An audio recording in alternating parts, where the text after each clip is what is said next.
एक बात बताई थी, आंसर करें जरा। जो सुप्रीम कोर्ट में जजेस होते हैं, न्यायाधीश होते हैं, उनकी एज कितनी होती है, कितनी एज तक वो काम कर सकते हैं या न्यायाधीश बने रह सकते हैं? तो उस बात को कल नोट कर लेना, हमने अलग से नोट नहीं किया था, हमारे क्वेश्चंस में आया था। आर्टिकल 124 के सब सेक्शन 2 में बताया गया है कितनी उम्र, 65 वर्ष। 65 वर्ष की उम्र तक वो क्या हो सकते हैं, 65 ईयर्स की एज तक वो आपका न्यायाधीश बने रह सकते हैं। आज हम शुरू करते हैं आर्टिकल 126 से। आर्टिकल 126, आर्टिकल 126 में बताया गया है कार्यकारी कार्यकारी मुख्य न्यायाधीश को,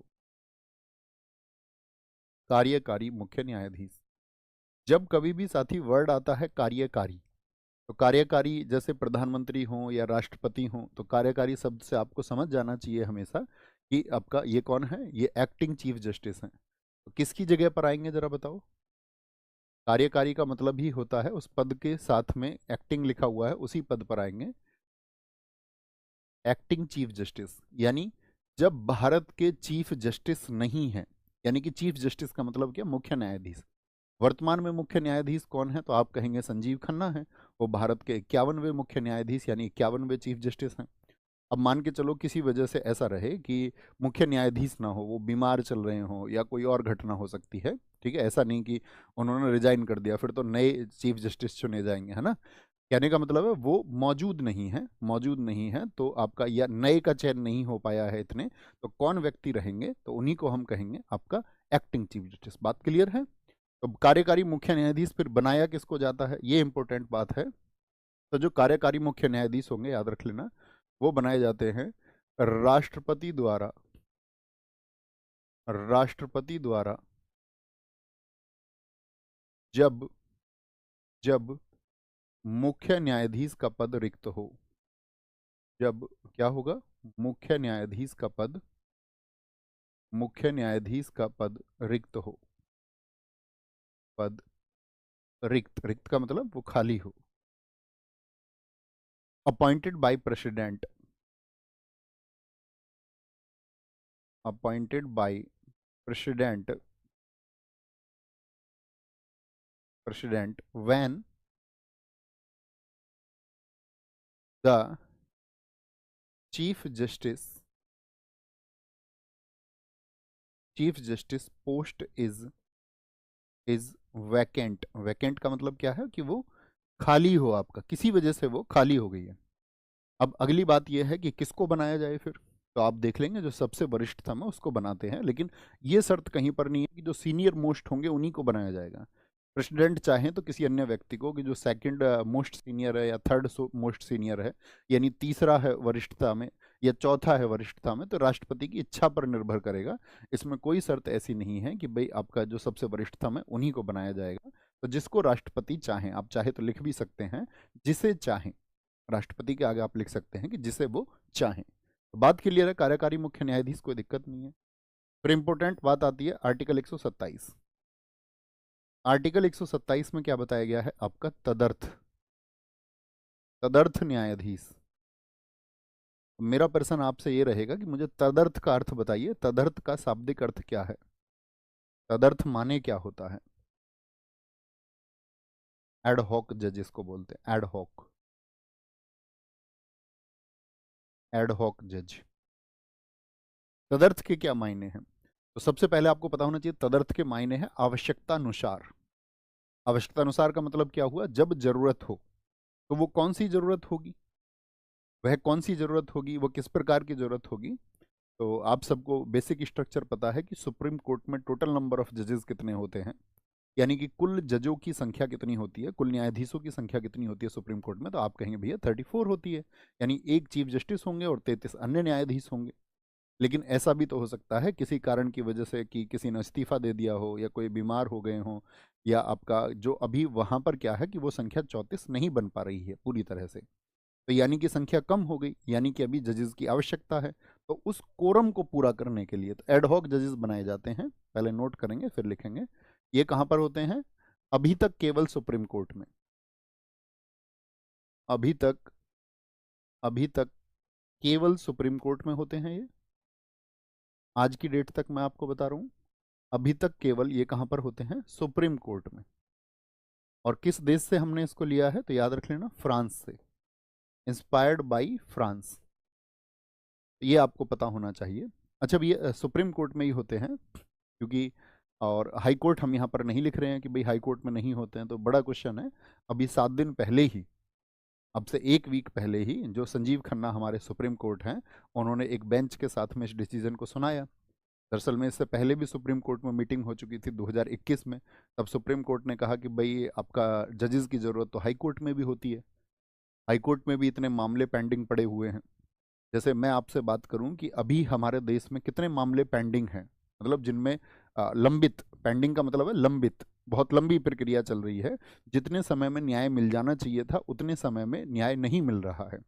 यानी हमारे देश में जो न्याय है उसकी प्रक्रिया विलंब है, बड़ी देरी से न्याय मिलता है। अब जब बहुत देरी से न्याय मिलता है तो आपको ये जानकर के हैरानी होगी कि पूरे देश में लगभग आपका 5 करोड़ मुकदमे पेंडिंग हैं। 5 करोड़ पूरे देश में, जिनमें से अकेले 63,000 उत्तर प्रदेश में पेंडिंग है। तो एक बड़ा डेटा हुआ, नहीं हुआ? अब जब 63,000 का हम तुलना करते हैं, ऑल ओवर हमने कंट्री की बात की कि 5 लाख मुकदमे लगभग पेंडिंग हैं, यानी लंबित चल रहे हैं, जिनमें समय से आपका न्याय नहीं मिल पाया है। अब अकेले यूपी में 63,000 से कंपैरिजन करेंगे। 63,000 क्यों? क्योंकि इससे आपको एक डेटा निकालना पड़ेगा, वो कैलकुलेशन मैं आपसे अभी कराऊंगा। तो जब 63,000 मुकदमे हैं तो उन्होंने कहा कि भाई इस तरह जो लंबित मामले हैं, वो ये मामले लंबित क्यों हैं, ये क्यों न्याय देरी से मिलता है? तो न्याय देरी से मिलने का कारण देखा गया कि न्यायाधीशों की संख्या कम है। कोर्ट में छुट्टियां आपने देखी हैं, बहुत होती हैं, वकील हड़ताल कर देते हैं, वो भी एक फैक्टर है। और किसी भी वकील से संबंधित कोई घटना दुर्घटना होगी तब भी न्यायालय की प्रक्रिया नहीं होगी। तो कहने का मतलब है कार्यवाही कम होती है। अब कार्यवाही कम होने में सबसे मेजर रीजन ये है कि जजेस जो हैं वो बैठते ही नहीं है। ठीक है, जजेस की संख्या कम है तो कितने मुकदमे सुन पाए?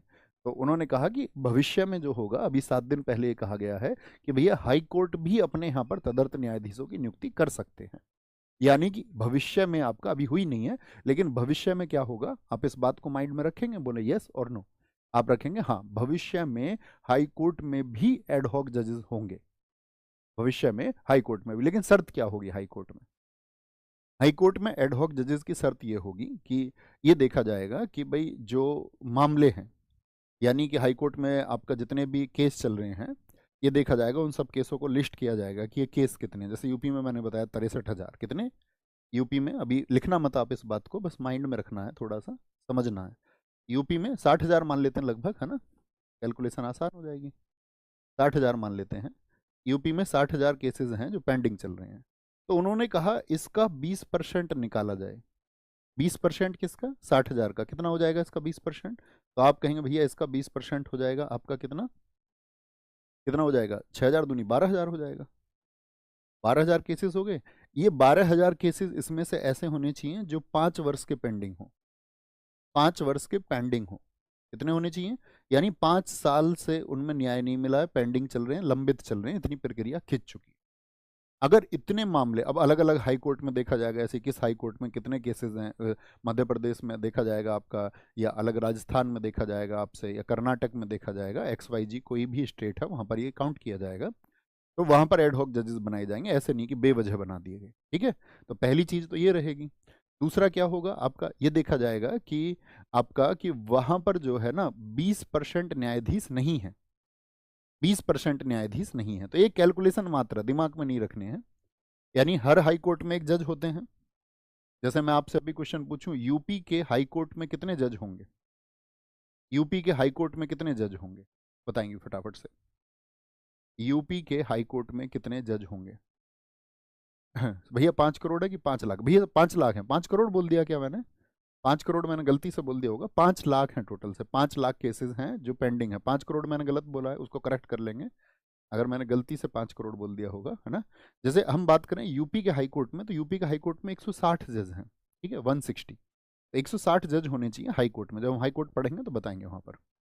अब 160 में से ये देखा जाएगा कि वहां पर 20% नहीं है, तो 160 का 20% कितना होगा? तो 160 का 20% आप देखोगे तो 32 जजेस। यानी 32 जजेस का मतलब है 32 जज वहां पर मौजूद नहीं है।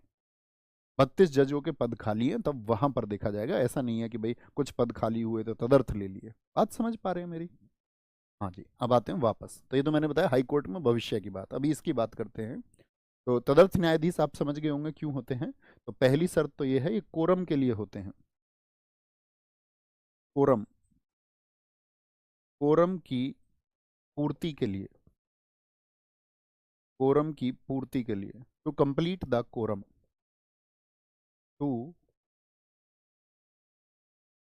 Complete the quorum.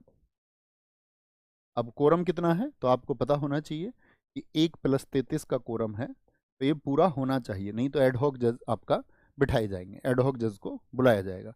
अब एडहॉक जज कौन होंगे, तो उनकी नियुक्ति कौन करेगा, उनका अपॉइंटमेंट कौन करेगा, नियुक्ति होती है उनकी सीजेआई द्वारा, चीफ जस्टिस ऑफ इंडिया के द्वारा उनकी नियुक्ति होगी। जब हाई कोर्ट में होंगे तो हाई कोर्ट के मुख्य न्यायाधीश करेंगे, लेकिन राष्ट्रपति की पूर्व सहमति चाहिए होगी।